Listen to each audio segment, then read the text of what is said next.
사랑하고 축복합니다. 또다시 새롭게 한 주간이 시작되어지는 월요일입니다.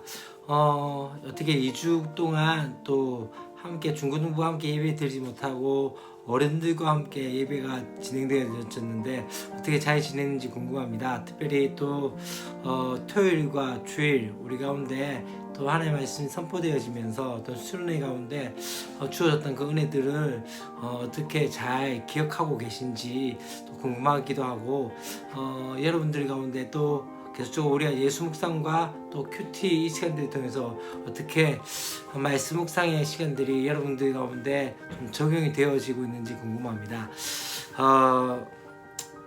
이제 방학이 얼마 남지 않았죠. 남지 않은 이 시간들 가운데 참 코로나로 인해서 불안하고 또 염려가 되는 경우도 있고 또 많은 것들을 하지 못하는 상황 가운데 있습니다.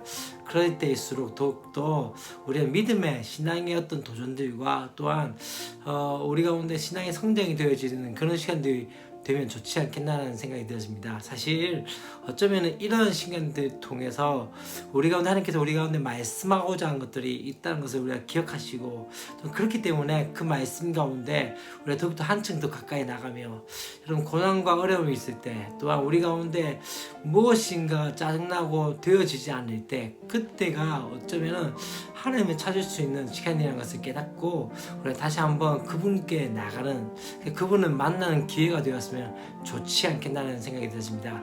계속적으로 저는 큐티와 또한 예수 묵상과 그렇게 지금 계속 진행하고 있는 상황 가운데 있습니다.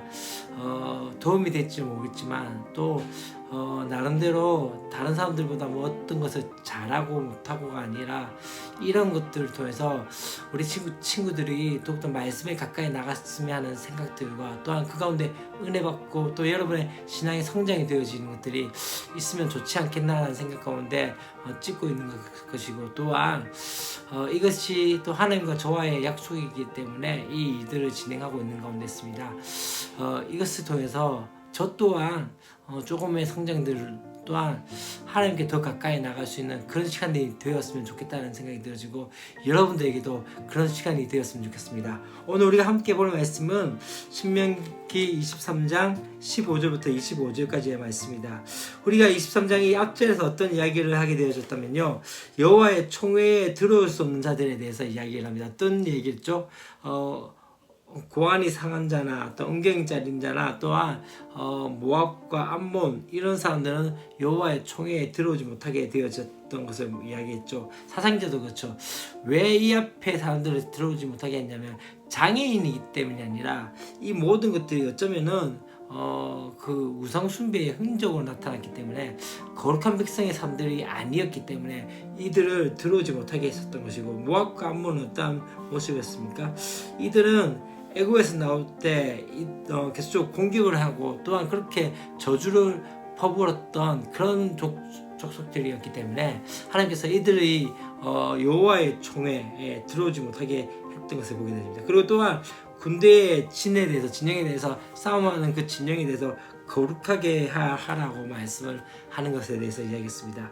오늘 우리가 좀 보고자 하는 것은요, 바로 도망친 종에 대한 처리와 또한 매춘, 그냥 종교적 매춘에 대해서 이야기하고 그 매춘에 대해서 어떻게 처리할 것이지, 그리고 난 다음에 일단 어떤 이자 공지와 서원에 대한 것들, 굶주림에 대한 것들에 대해서 우리 가운데도 다시 말씀을 하고 있는데 많은 것 같지만은 어쩌면은 간단하게 되어진 것들을 보게 되죠. 첫 번째 우리가 보고자 하는 것은 도망친 노예에 대해서는 어떻게 할 것인가 라고 할 때 그의 주인에게 돌려주지 말고 그가 성축에 원하는 곳을 택하여서 그 가운데 거주할 수 있도록 해달라고 말씀을 하고 있는 것들을 보게 되어집니다.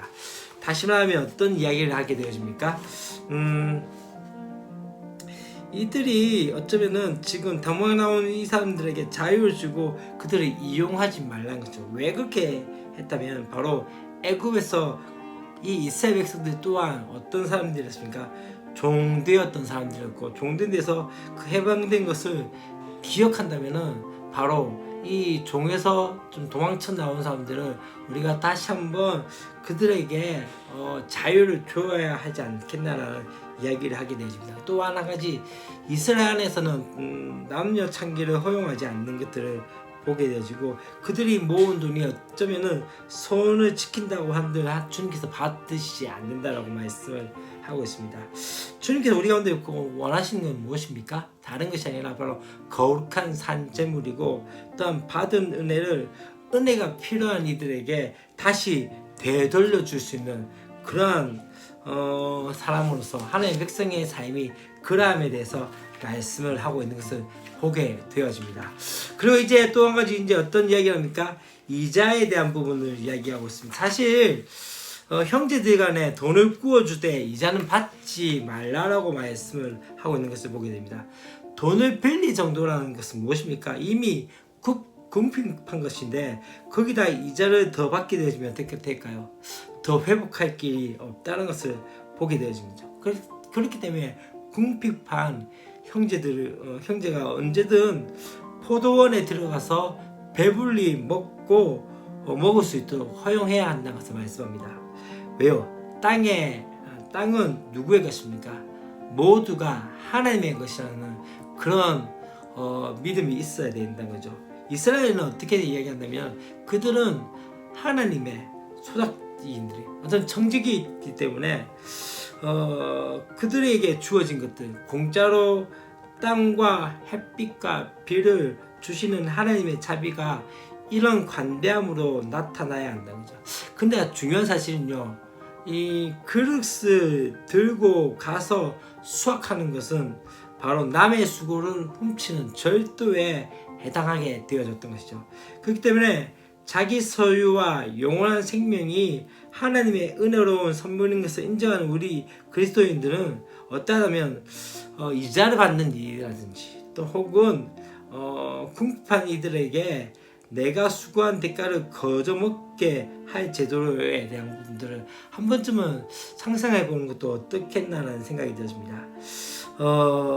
어쩌면은 이게 이웃사랑의 모습들로 나타나는 것이 아닌가라는 생각이 들어집니다. 그럼 참 중요한 것 중에 하나는요, 우리가 이 말씀들을 보면서 무엇을 생각해야 된다면요, 어쩌면 이것은 세상의 방식과 너무 다릅니다. 돈을 빌려주면 어떻게 될까? 이자를 받아야 되죠. 또한 내가 수고한 것에 대해서 누가 거기서 그래서 먹는다면 어떻게 됩니까?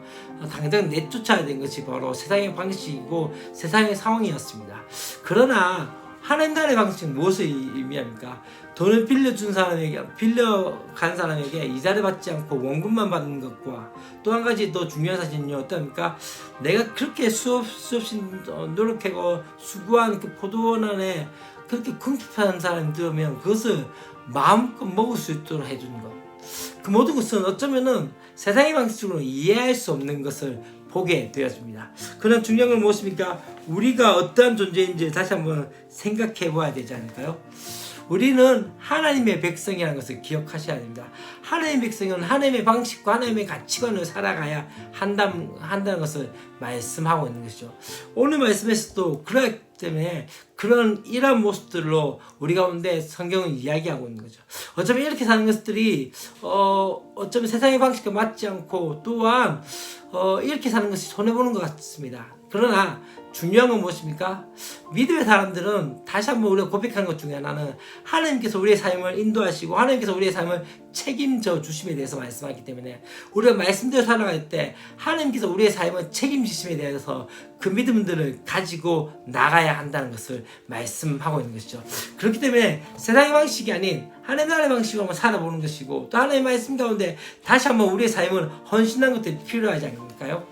우리가 이틀 또한 랜선으로 또 수련의 말씀들 우리 가운데 선포되어졌습니다. 다윗의 삶들을 통해서 그의 삶 가운데 여기까지 인도하셨던 모든 것이 하나님의 은혜였고 또한 때때로 다윗이 그 잘못된 선택 가운데서도 하나님을 의지하며 하나님을 신뢰하며 나갔던 그 모습들, 어쩌면 우리가 길이 보이지 않고 길이 안 되는 모든 상황들 가운데서도 다시 한번 고백하는 것은 무엇입니까? 주님이 우리의 삶을 인도하시고 또 주님께서 우리의 모든 것들을 또한 인도하시기에 또한 책임져 주시기에 그 믿음으로서 다시 한번 내가 주님을 의지합니다. 내가 주님을 신뢰합니다. 라는 고백 가운데 나가는 그 은혜가 아닌가라는 그것이 바로 하나님의 백성의 삶의 모습이 아닐까요? 그 고백들을 통해서 우리의 삶 가운데 하나님의 일하심을 함께 맛보며 나갈 수 있는 저와 여러분이 되었으면 좋겠습니다. 사랑을 축복합니다. 내일도 우리 기쁜 마음으로 함께 말씀 나누고 참 오늘 저녁에 9시에도 또 우리는 예수 묵상을 진행하고자 합니다. 쉽지 않겠지만은 그럼에도 불구하고 우리 하나씩 함께 말씀 가운데 나가면서 그렇게 은혜 받을 수 있는 저 여러분 되었으면 좋겠습니다. 사랑을 축복합니다. 내일 뵙겠습니다. 안녕. 아니요, 저녁에도 보겠죠?